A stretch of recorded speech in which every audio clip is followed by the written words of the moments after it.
rumusnya ya. Bajunya RI sama dengan maksudnya untuk rumusnya rekan semua kan bisa pahami, bisa apa itu. Iya, untuk mengungkapnya enggak kadang takut enggak bener. Expected and cara bacanya gimana gitu loh.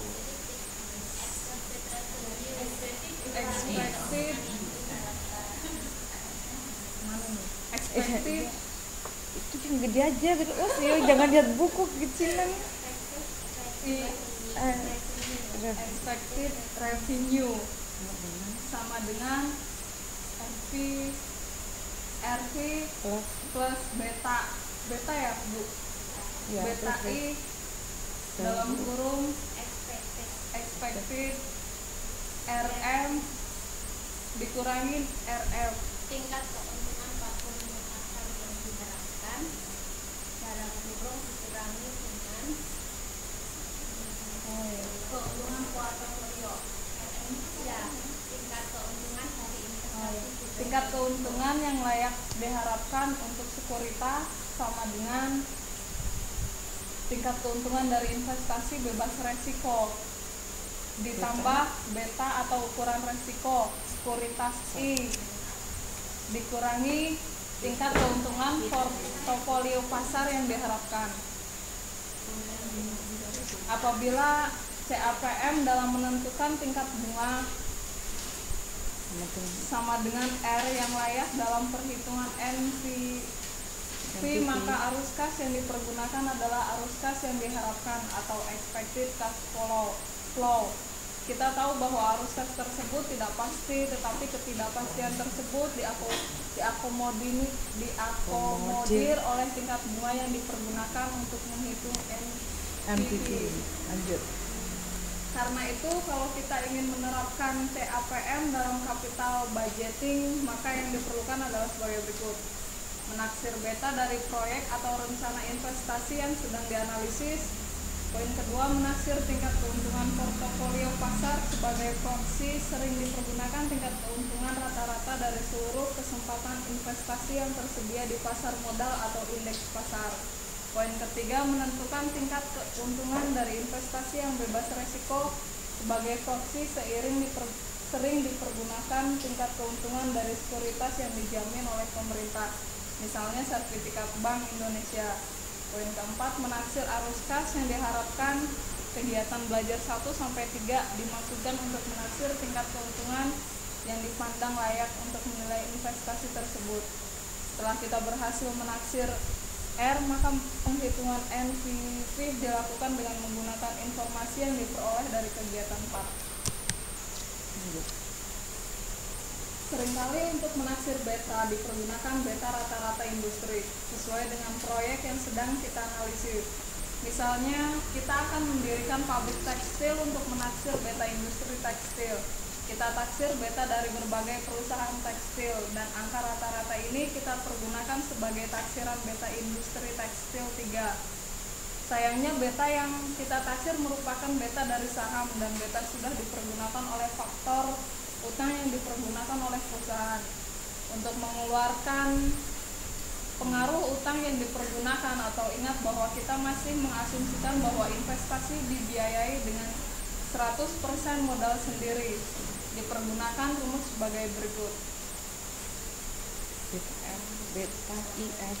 Beta IF sama dengan beta I. per ini ya. Per Dibagi 1 ditambah 1 dikurangin T dalam kurung B Beta. beta B per S S-nya di sini.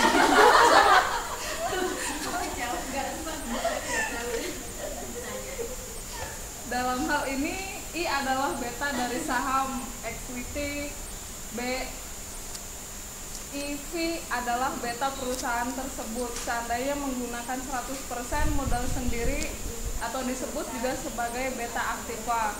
T adalah tarif pajak penghasilan, S adalah nilai modal sendiri, dan B adalah nilai utang.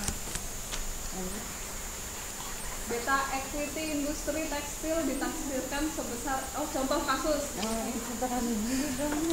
Contoh kasusnya adalah beta equity industri tekstil ditafsirkan sebesar 1,32. Rata-rata perbandingan antara utang dengan modal sendiri yang dipergunakan oleh perusahaan-perusahaan dalam industri tersebut adalah 0,50 banding 0,50. Tarif pajak penghasilan sebesar 35% berdasarkan atas informasi tersebut bisa dihitung beta aktiva industri tekstil, yaitu beta aktif sama dengan 1,32 dibagi 1 plus 0,5 per 0,5, 1 dikurangin 0,3 sama dengan 1,3 per 1 per 65, hasilnya 0,80. Misalkan tingkat keuntungan rata-rata investasi di sekuritas diharapkan untuk tahun-tahun yang akan datang sebesar 20%. Tingkat keuntungan dari investasi bebas risiko sebesar 8%. Apabila perusahaan akan membangun pabrik tekstil, maka tingkat keuntungan yang layak untuk menghitung NPV proyek tersebut adalah atau untuk 100% equity financing. RI sama dengan 0,08 ditambah 0,08 dalam kurung 0,20 dikurangi 0,08 sama dengan 0,176 atau sebesar 17,6%, atau menyederhanakan bisa dibulatkan ke atas menjadi 18%. Diversifikasi bisnis. Hal yang menarik dari pendekatan CAPM ini adalah bahwa setiap proyek diperlukan sebagai perusahaan mini. Artinya kalau suatu perusahaan atau misalkan bisnis utamanya adalah industri farmasi akan mendirikan perusahaan pembangunan perumahan real estate, maka rencana investasi tersebut akan diperlukan sebagai proyek yang terpisah dari bisnis saat ini. Dengan kata lain, menguntungkan tidaknya proyek tersebut tidak dipengaruhi oleh bisnis perusahaan saat ini, kecuali kalau rencana investasi tersebut ternyata diharapkan memberikan sinergistik efek pada bisnis saat ini. Barulah perlu dipertimbangkan efek sinergi tersebut pada analisis 4. Efek sinergi biasanya diharapkan muncul kalau perusahaan melakukan diversifikasi ke bisnis yang berkaitan. Sebagian misal, perusahaan manufaktur melakukan ekspansi dengan membentuk perusahaan distributor. Dengan cara ini diharapkan bisa menghemat biaya distribusi. Penghematan ini merupakan efek sinergi.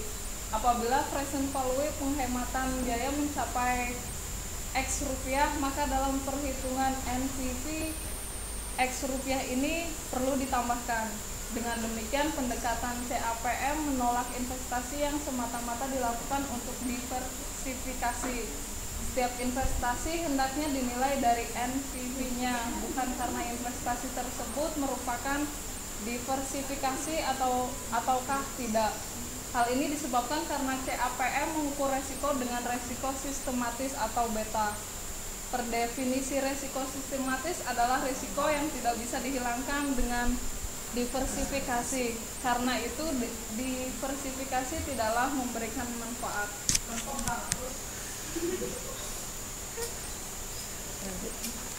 Lanjut, manfaat diversifikasi dalam menstabilkan arus kas atau tingkat keuntungan. Ditentukan terutama oleh koefisien korelasi antara arus kas atau tingkat keuntungan. Kalau kita kembali ke modul 3, maka penggabungan beberapa investasi membentuk portofolio akan menghasilkan deviasi standar portofolio atau dilambangkan F yang dirumuskan sebagai berikut. Ya apa dibacanya? Bagaimana apa rumusnya?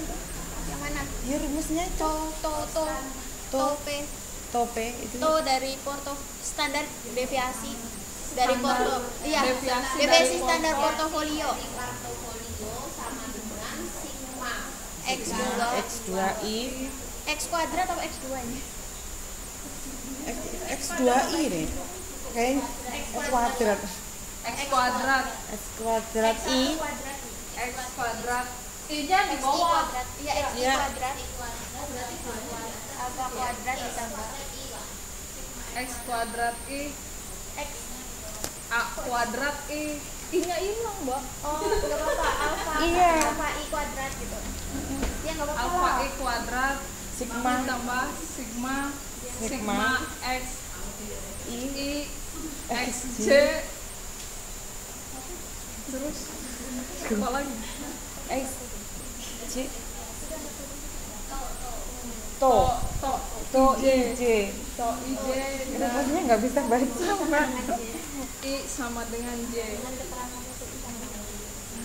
Dalam hal ini SIJ adalah konvarians antara proyek atau investasi dengan J yang biasa juga dirumuskan sebagai for Bacanya gimana? Bantuannya tuh rumusnya? Yang mana? Itu Dirumuskan itu sebagai IJ. to IJ sama dengan P I J. price IJ gitu ya. Ya. To Itu I portofolio. Oh, portofolio. Portofolio. IJ dikali to I dikali to J dikali P IJ. Ya gitulah. Ya gitu. Adalah itu koefisien. Lanjut. Portofolio adalah koefisien korelasi antara I dengan J atau I to I konvarians keuntungan investasi I dari kuadrat dari To I. to I. Perhatikan bahwa apabila koefisien korelasi antara tingkat keuntungan investasi makin kecil, maka diversifikasi akan makin efektif menurunkan risiko portofolio. Contohnya gitu. Contoh kasus 2. Bisa dilihat di Ntar nggak kebagian buat nanya. iya bisa dilihat di, Ya udah langsung. iya Lanjut. lanjut aja. Ya ini lanjut dari ini mah dari ini tuh yang dari contoh tadi terus ada lanjutannya. Ini nggak usah juga lah kebanyakan. Contoh kasus lewat. Contoh kasus semuanya lewat. Ya udah, terima kasih atuh. Assalamualaikum warahmatullahi wabarakatuh.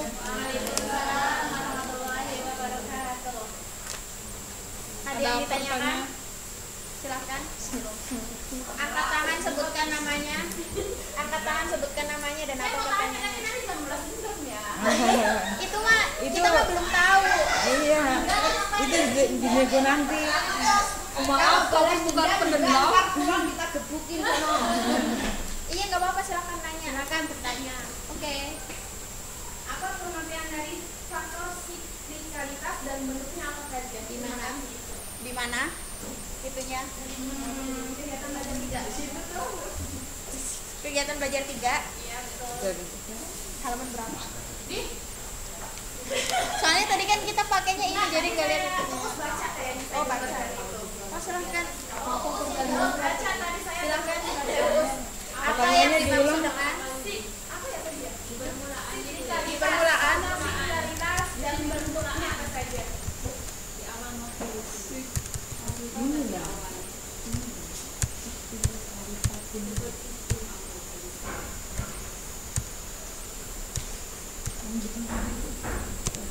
Ini mana?